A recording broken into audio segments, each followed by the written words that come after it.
what I'm going to do is I want you to do the introduction again, because introduction to a speech, it sets the pace and energy for the entire presentation. Okay, so here's what I want you to do. I want you to pretend this is like a rock concert. I mean, we're talking rock concert. And what I'm going to have you do is I'm going to have you reintroduce me. And this time, I want you to grab the mic. I want to say, ladies and gentlemen, welcome the man, the legend, Gary Zelesky! Okay, now, when you do that, I want you guys to go crazy, okay? Because how many of you know there's people walking around the hotel and they're going, hey, what's going on? We got to rock this place, all right? So I want all those who are right brainers, all the right brainers are going, is there an open bar? Okay, I want those people right now. You're going to make some noise. All the left brainers, you can clap like this if you want. That doesn't matter, okay? On the count of 3, make some noise. Ready? 1, 2, 3, rock! Oh, come on!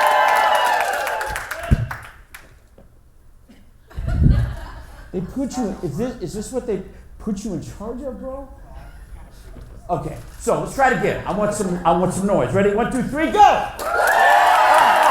So I got to make an entrance, Scott. Okay, bro, I'm gonna be back here. Okay. Okay, let's rock. How you doing, baby? Okay. Are you ready, Gary? Okay, let's rock. You're gonna love this guy. You're gonna love me, okay? All right, come on. All right, let me hear it, everybody. Welcome to the stage. Come on, bring it up, bro. That's what I'm talking about. Welcome to the stage, Gary Zelesky, the man, the myth, the legend. Bring it up! Bring it up! Woo! Woo! Chest bump. Oh. That was awkward. I'm liking that. Ooh, that was good, bro. That was good. How many of you have children? Right, raise your hands that you love.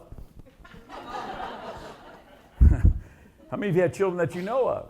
How many of you are married? Raise your hands. Come on. Happily? Oh, they're all going down. You guys are just tired, aren't you? You're like this. I don't like anybody right now. Get done, little man, so I can get the heck out of here. That's what you think. No, sir, some of you going, I'm like motivated out. Okay? It's like, I'm so motivated. Just get me out of here. Gosh. It's like motivation on steroids. Are we going to do slides, or are we just going to kind of pretend? What do you think, bro? That would be you and... Are we going to put it on, or... You know, you don't have to. Or you know what? You do what you want to do, okay? Because it's not about me. It's about what you want. Oh, that was the wrong slide, bro. You start with the wrong slide. Yeah. Okay. Hey, come on, bro. You guys, I've been sitting back there since this morning listening to speakers that are better than me. Okay, so I'm a little freaked out right now. Passion. Passion is a step beyond your gifts, talents, and abilities. It defies logic. How many of you understand what I'm talking about? How many of you ever got up to your children and say, you can be anything you want to be as long as I agree with it? Some of you, stay with me, okay? Or we say that, you can be anything you want to be, but get a good education so you have something to... That sounds encouraging right from the outstart, doesn't it? You're going to fail, so you might as well just, you know what I'm saying? So what we tell people many times is do what you're good at for 30 years, save a little bit of money so that you can what? Now think about it. Think about that. I'm looking at some of you right now, and I was like totally awake until I started looking at some of you right now. Because some of you look really tired. You know you do. If you go up to anybody and say, how you doing? Tired. How you doing? I'm tired. I'm tired. I'm tired. How's your job? Tiring. Tiring. How's your marriage? Exhausting. Am I right? Come on. The one that really kills me is, how'd you sleep last night? I woke up exhausted. And why'd you go to sleep? Think about how much you could have got done, man. Here's what I got. How was your vacation? I was exhausted. On your vacation, you came back exhausted. Why? Well, you wouldn't believe I had to get ready. It took me 2 or 3 days to get this thing ready. I was exhausted. Then when I got there, like 2 days just to unwind. Am I right? That's because you took your job with you, you freak. Okay, that's why you did, right? You're like, hey. Then you go, and then I start thinking about going back to work, and that freaked me out. And I'm exhausted from a vacation. People are tired. Some of you are tired all the time. Look at you. You're exhausted right now. You're like, right? And then what you do is what? You're tired your whole life, so you put a little bit of money aside so that at the end of your life you can what? Retire. Apparently you weren't tired enough. Now you're going to redo it, okay? You know, Berkeley University did a study, and this is pretty incredible. It says this, that the baby boomers are living longer, okay? And they did a study, and it says this, that at the time of your retirement, no matter how old you are, if you haven't got something bigger to go after, and what I talk about is passion, man. When I talk about passion, I'm not talking, wee, yay, yippee, yay! That's airheadism, okay? That's not passion. Passion goes so much deeper than that. But Berkeley says this, if you haven't got something bigger to go after at the time of your retirement, you'll be dead within 5 to 10 years. How many of you know right now people that were fully alive until they retired? Am I right? Look at me. People say, Gary, you need to retire. Are you going to retire? I said, from what? Look what I'm doing, man.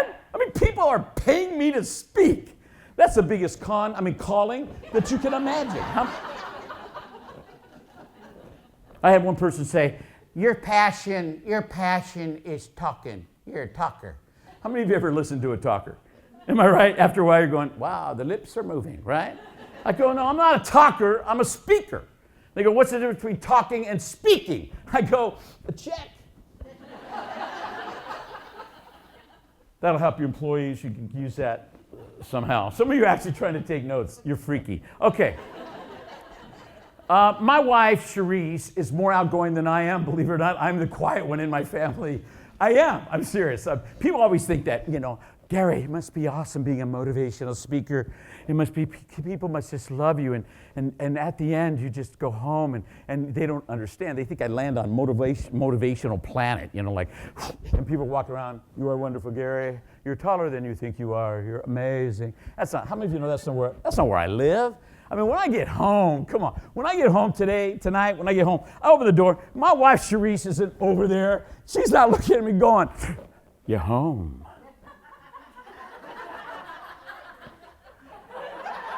See, it's sad. Some of you aren't even getting this. You're like this. I haven't had that happen in so long. I don't even know what's going on. There was one day, okay. But no, they think I get home and my wife's looking at me going, oh.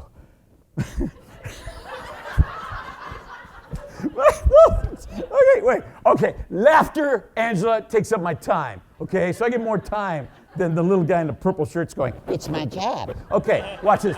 Wait. Come on, stop. What? So I get home. People think that Therese looks at me and goes, oh, you're home, my little speaking man. You don't have to do anything around the house. All I want you to do is speak. Speak to me, passion man. Am I right? People think that. How many of you know it's not like that? I mean, when I get home, my wife looks at me and goes, you're home. All right. You know that big dog you wanted? She left you some passion in the backyard, so why don't you go pick it up? So my wife comes to me one day, and she's pretty outgoing, man. She says, hey, I want you to go do something with me, but if I tell you what it is, you won't go. I said, well, I'm not going to go, because I don't know about you guys, but I'm the man of my house. Bam. How many of you know what I'm talking about? See, I love the women. The women going, oh, you can believe that. Go ahead. Right? So she comes up to me. She goes, I want you to go do so. I said, what are we going to do? She goes, okay, we're going to go to Beverly Hills. I'm going, Beverly Hills? Yeah, baby, because I'm a clubber. Hello, I'm a clubber. All right? Now, okay, I might not be handsome, but I'm definitely in the realm of adorable. Am I right? Come on. No, seriously. See, when you're handsome, you got to keep handsome maintained your whole stinking life. Start losing your hair, you got to put a carpet on there. If your hair you got to make sure you dye it until it's like blue, right? You got to make sure you keep the six-pack, keep it away from the kegger. But adorable, we love to do that, man. The older we get, the more adorable we become. It's true. Hey, people invite adorable to dinner, right? People pay to hear adorable speak. All right, let's move on. So she goes, we're going to go to Richard Simmons Workout Studio. How many of you know this wasn't at the top of my bucket list? How many of you know that sometimes the greatest places in your life that teach you the greatest lessons were the places you didn't want to be? It's always the places we don't want to be that are the places we what? We need to be. Every one of us. See, everybody in this place, you all have one thing in common. Whether you like it or not, you're all messed up. And we're all messed up? Come on, look around. No, look around the room. These are the most messed up group of people you've ever met. I'll prove it. How many of you come from dysfunctional families? Raise your hands. If you did not raise your hands, you are delusional, okay? How many of you are successfully raising a dysfunctional family right now? Be proud, right? So I said, there's no way, man. I said, no, I'm going to work out with Richard Simmons. I put my foot down and said, I'm not going to do it. No way. I'm not getting in the car. We're not going. So the next day as we're driving there, we show up. There's two kinds of people that you live with and work with. There's the exit people. Exit people, I don't want to be here. I don't like being here. I don't want to be exit people. They're busy at work. I mean, have you ever seen the busy people at work? What are you doing? Busy. I'm busy. Got a lot going on. But what are you doing? Busy. They can't tell you what they're doing. They're just busy. Those are the exit people. The entrance people, man, you could ask them to do anything. Why? Because of the passion in their life. It's not about being passionate about what you do. It's about finding the passion within and taking that to the position. That's what I bring to companies all over this world, man. We show up. My wife gets out of the car. She goes right to the front of the gym, man. She's standing there like a toy soldier ready for battle. There's women everywhere. They're sweating, and they haven't even started moving yet, okay? Did I go to the front of the gym or to the back of the gym? No, I went to the front because my wife dragged me all the way there. You can see my heel marks. I'm standing there like this. All of a sudden, the music starts. You know, it's like. Well, and the women are starting to like. You know you make me wanna shout, kick my heels up and shout, throw my hands up and shout, throw my hands. I saw one woman and I said, honey, if you hit me, you're gonna knock me through the wall. It was freaky. They call it sweating to the oldies. Who did a line of cocaine and went, I got an idea, right? Okay? I'm standing there. I get to the back of the gym because I don't want to be there. How many of you know, man, it's always your pity, self-pity. It's always blaming other people that take your back to the wall. Am I right? Come on, be real. I don't want to be here. Look at me. You get to the back of the gym. I'm back there like this. And now I'm feeling sorry for myself. I look around, man. All the women are having fun. I'm waiting for my wife to look at me saying, so I can go, we are out of here, right? Then the eighth wonder of the world shows up, Richard Simmons. The women are going nuts and, Richard! I'm like freaking out, okay? I look for the exit. It's in the front of the gym, right? All of a sudden I look up. I don't know how it happened. He's standing right here. How many of you know this is going to be a life-changing experience? He looks at me and he goes, I just want you to know something. How many of you know I do that incredibly well? No, really, bring me to your company. He goes, you're the most negative person I've ever met in my life. You're so negative. What do you do for work? Now, my wife's standing right there because this time everybody's quiet. My wife's standing there and she looks at me and she goes, tell him. How many of you understand what I'm talking? Come on, wives, you know, you wait for that moment. Go ahead, little man. My little motivational freak. Go ahead, tell him, man. I go, I'm a speaker. He goes, you're a what? I go, I'm a speaker. He goes, what do you speak on?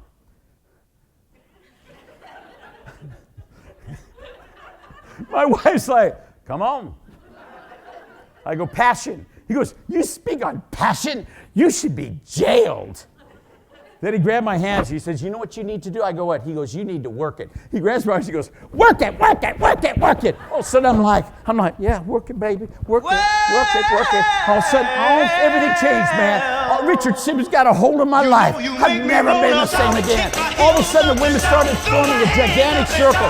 300 women. I'm hearing, go, Gary, go. I'm dancing with Richard throughout let's do it, Richard. Let's do it. It was amazing. Here's what's really amazing. A year and a half ago, I was cycling up a hill, had a massive heart attack. They gave me a 9% chance of surviving. Look at me today, man. I'm telling you what, here's what my message is really in a nutshell. Man, find the one thing that brings the greatest joy to your life and take it to the position in life. I got done right on time. Done. Thank you. Bye-bye.